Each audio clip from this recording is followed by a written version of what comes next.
Ես կրկին հարցումներից հարցնեմ, ես այո ընդդիմադիրների ձայնի հետ կապված Գյումրի երկուսից հարցնեմ, պարոն Եղոյան եւ պարոն Հովհաննիսյան, եթե ձեր հարցումներով վստահ եք, դուք մեծամասնություն եք կազմելու,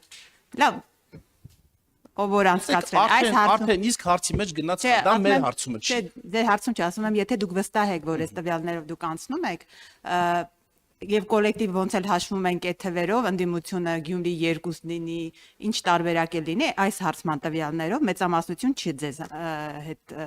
համեմատած։ Այդ դեպքում վերջին շրջանում ինչու է իշխանությունը շատ քննադատում ընդդիմադիրների համախմբման կոալիցիայի հնարավոր կազմումը եւ ինչու Գյումրի 2-ը շատ անհանգստացնում է իշխանությանը։ Սա մի ենթահարց եւ հարցումներով էլի կրկին մի դիտարկում կար, մինչ այս թվերը հրապարակվել, մամուլում տեղեկություն կար, որ իշխանությունը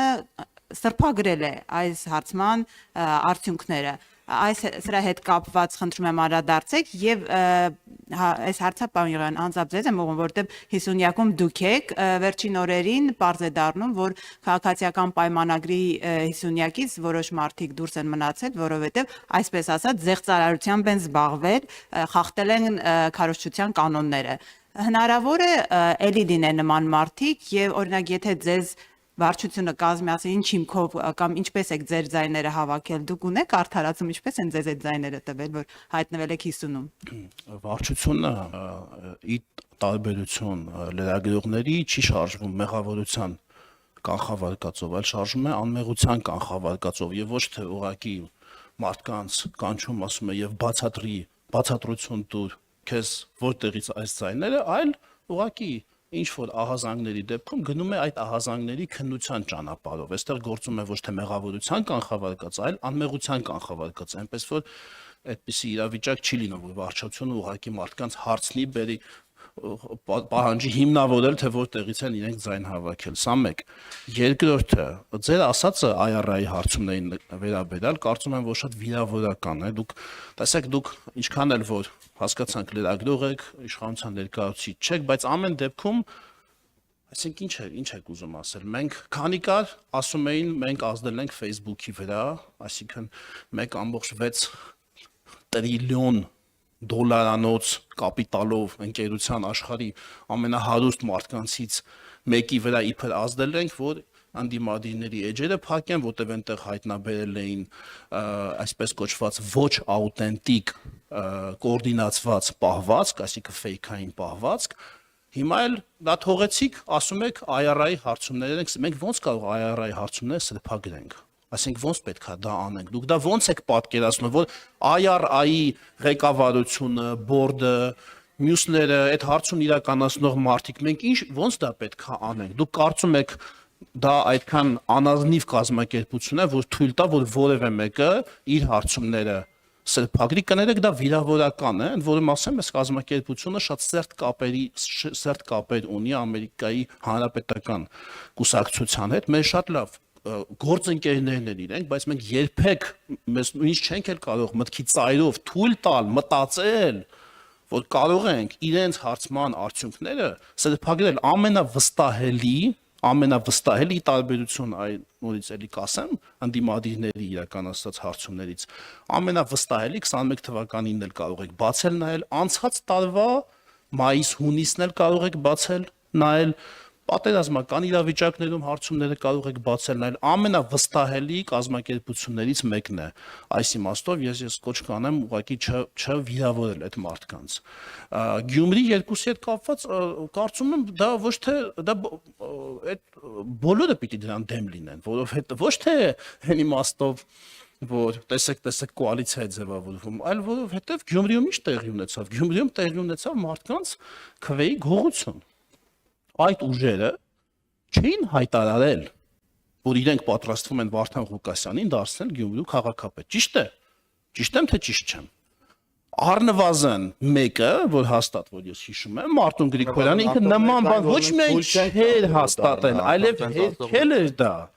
Այն երկուսն էլ ուղղակի չէին ասել։ Արդյունքում ինչ ստացվեց։ Հիմա այդ մյուս 3 ուժերին ընտրողները ընտրել էին, որ Վարդան Ղուկասյանը դառնա Գյումրիի քաղաքապետ, դրա համար էին ընտրել։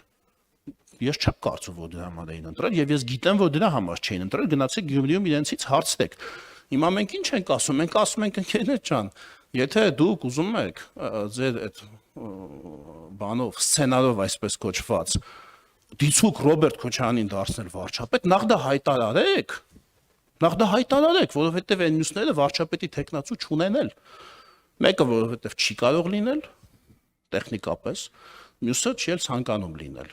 Հայտարարեք դա, հայտարարուց հետո էլ արդեն կլինի այլ գնահատական, բայց իրենք դա չեն հայտարարում։ Եվ ասում են Գյումրի 2, դա վիրավորական է, կարծում եմ, մեր ընտրողների համար։ Ասել, որ տեղի կունենա Գյումրի 2, նշանակում է ասել, որ մենք եւս մեկ անգամ պիտի խափենք Հայաստանի քաղաքացիները։ Այդ նույնն է, բայց դա անհանգստացնող չի, որ պիտի խափեն։ Մենք ունենք վարչապետի տեխնացու, իսկ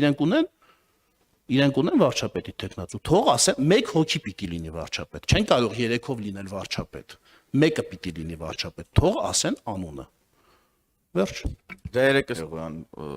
դաշնակցական падգամավորը այդպես էլ հայտարարեց, որ իր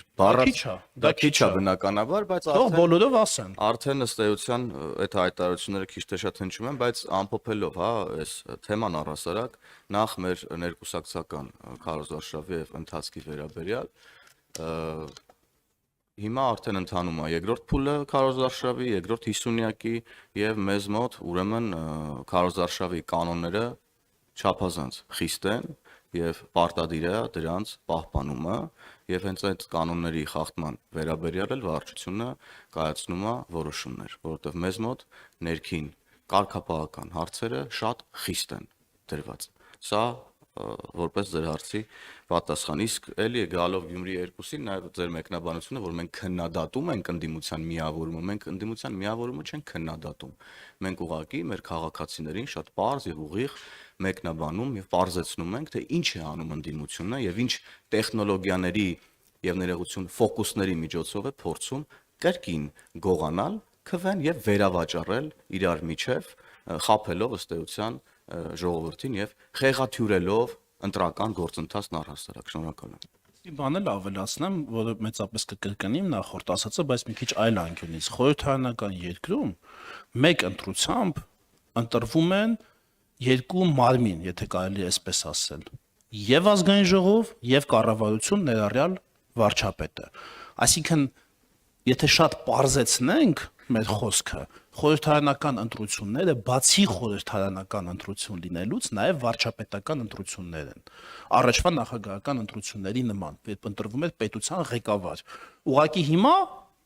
պետության ղեկավարը ընտրվում է անուղղակիորեն, ուղիղ քվեով, բայց անուղղակիորեն խորհրդարանական ձայների միջոցով։ Եվ այնպես որ յուրաքանչյուր քաղաքացի իր քվեն որևէ ուժի տալուց առաջ պիտի ինքը իրեն հարց տա. ես այս ուժին ընտրելով ում եմ ընտրում վարչապետ։ Այս թուղթը, որ նետեցի քվեատուփը,